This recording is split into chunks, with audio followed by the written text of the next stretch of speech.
Next on C-SPAN Radio, it's the weekly podcast. Now the award for excellence in presidential news coverage by visual journalists. This award recognizes a video or photojournalist for uniquely covering the presidency from a journalistic standpoint, either at the White House or in the field. This could be breaking news, a scheduled event, or feature coverage. It includes a prize of $2,500. This year's award goes to Doug Mills, the New York Times, for this photo of President Biden boarding Air Force One in Warsaw for the journey back to Washington, D.C. after meetings and speeches about the war in Ukraine. The judges praised the photo for showcasing three key elements: action, composition, and feeling. They each also viewed the picture differently, agreeing that whether the picture is foreboding or optimistic, the interpretation is left to the viewer. Of the impressive batch of visual entries, they said this photograph best captured the news-making year. Please join me in congratulating New York Times photographer Doug Mills.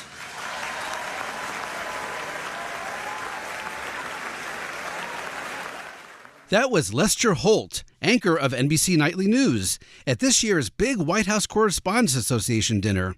Doug Mills got an award at last year's dinner, too. Here's Karen Travers of ABC News. The award for excellence in presidential news coverage by visual journalists this year goes to my dear friend, everybody's dear friend, Doug Mills of the New York Times. Of the winning photo, the judges said Doug Mills expertly captured an unscripted moment with President Joe Biden as he emerged from the shadows to celebrate the passage of the Inflation Reduction Act of 2022 at an event on the South Lawn. The image is striking for its composition, symmetry, and use of light. The president's expression and posture intensify the atmosphere with a sense of gravity, as do the gazing Marine honor guards who frame him. Let's congratulate New York Times photographer Doug Mills. Doug Mills also won the award for excellence in presidential news coverage by visual journalists in 2020. No dinner in 2020 because of the pandemic. The White House Correspondents' Dinner is most famous for the jokes presidents and entertainers tell. But there's also a serious side: scholarships and awards. The association gives out only 5 awards every year, and until just a few years ago, those awards did not acknowledge visual journalism. So let's make up for lost time. Let's recognize Doug Mills' work before the Correspondents Association started giving him awards.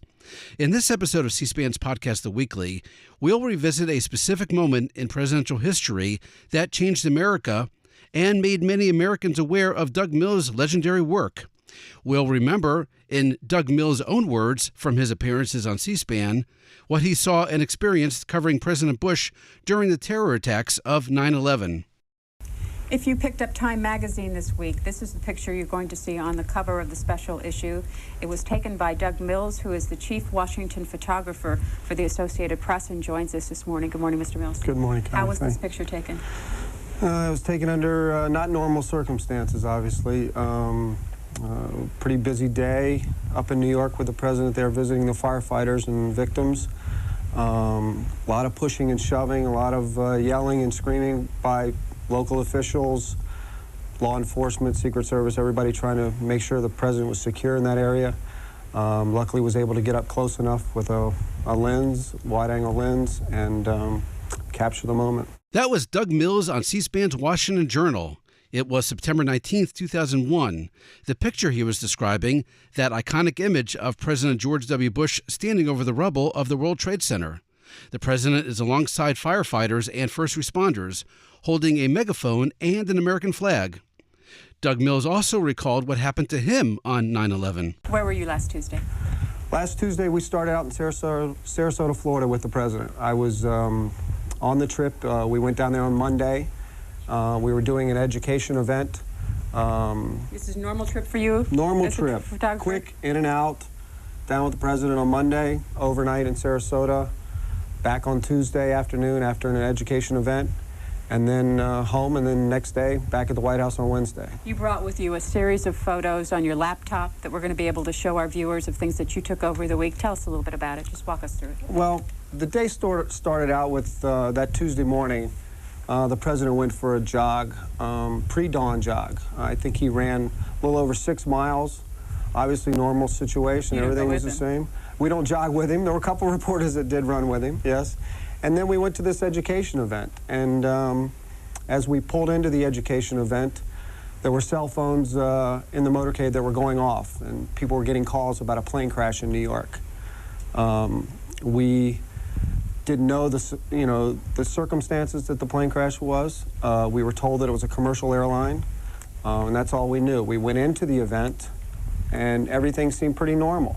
The president was there, smile on his face, chatting with the children, interacting with the students, the teacher, and so forth. And I'd say about 5 or 6 minutes into the event, Andy Card, the chief of staff for the president, walked over to the president and whispered something into his ear. It was only later what we found out is what he said, and he had told the president that a second aircraft had hit the World Trade Center and that America was under attack. Here you're with the president in Air Force One? Yes. Went within Nebraska? Went to with Louisiana first. That's right. Had no idea where we were going when we left Florida. These are the fighter aircraft that escorted Air Force One around that day. This is the president coming back to Andrews that late in that day. Once we were heading back to Washington, he addressed the nation that evening. And the next day, a series of meetings with national security advisors, Congress,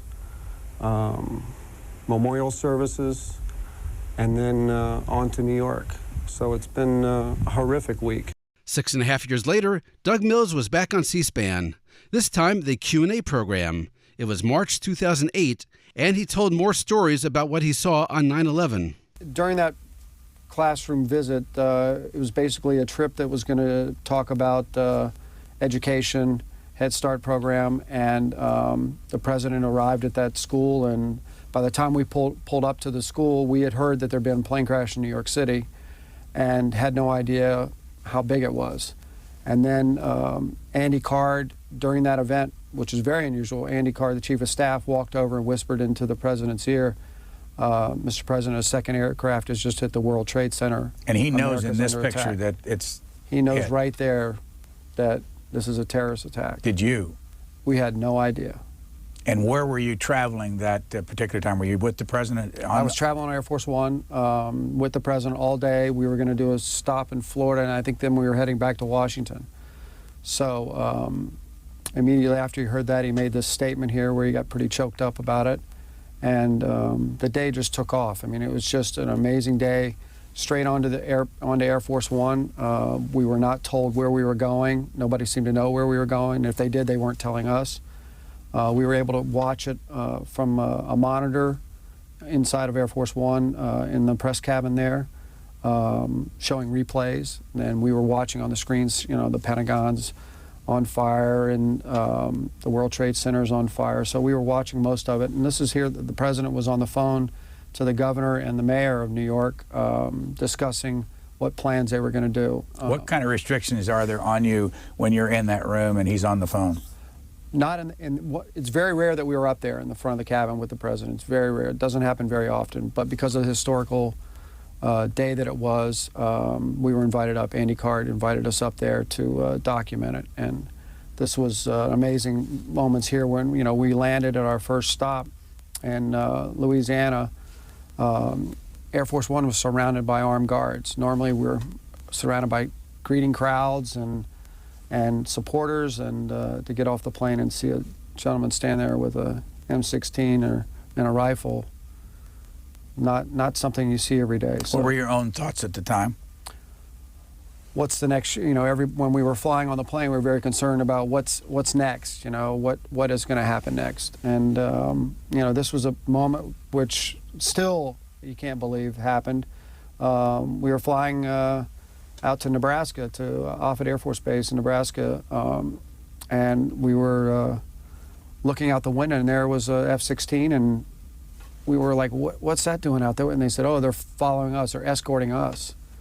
And it just put chills through you, thinking that that's how serious this was.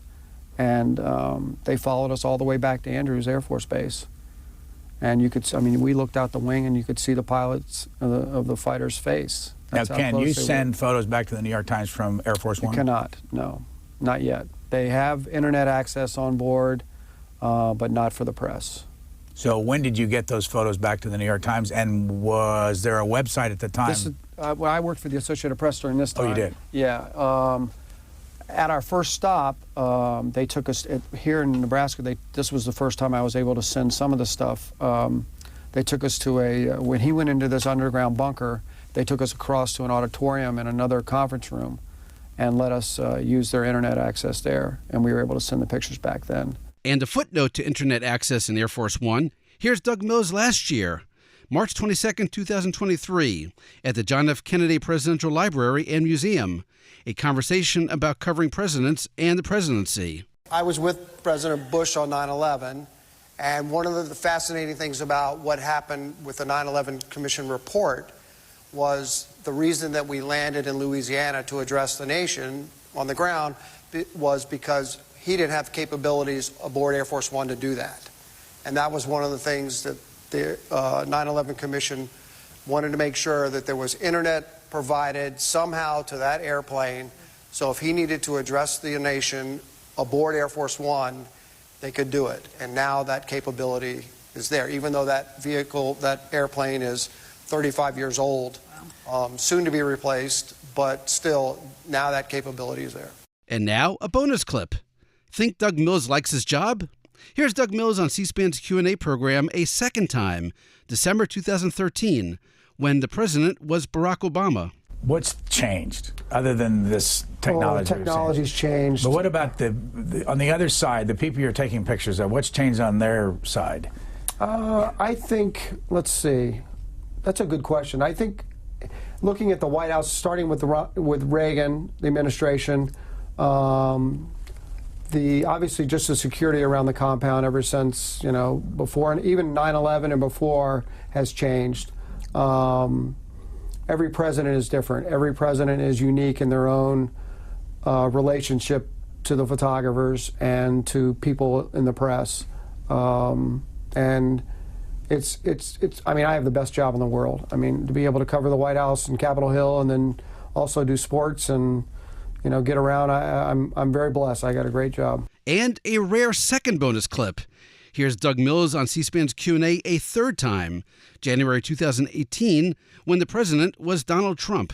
But it's exhausting, but it's great. I mean, it's very exciting. I mean, I love what I'm doing. I got the greatest job in the world. Want to hear Doug Mills tell more stories from his years covering presidents and photographing American political history?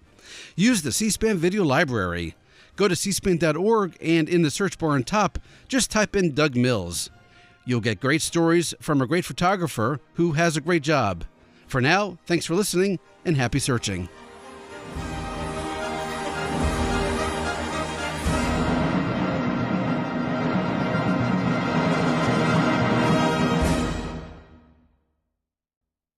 You've been listening to C-SPAN's The Weekly Podcast. To find more episodes, go to our website at c-span.org/podcasts or find The Weekly wherever you listen to podcasts.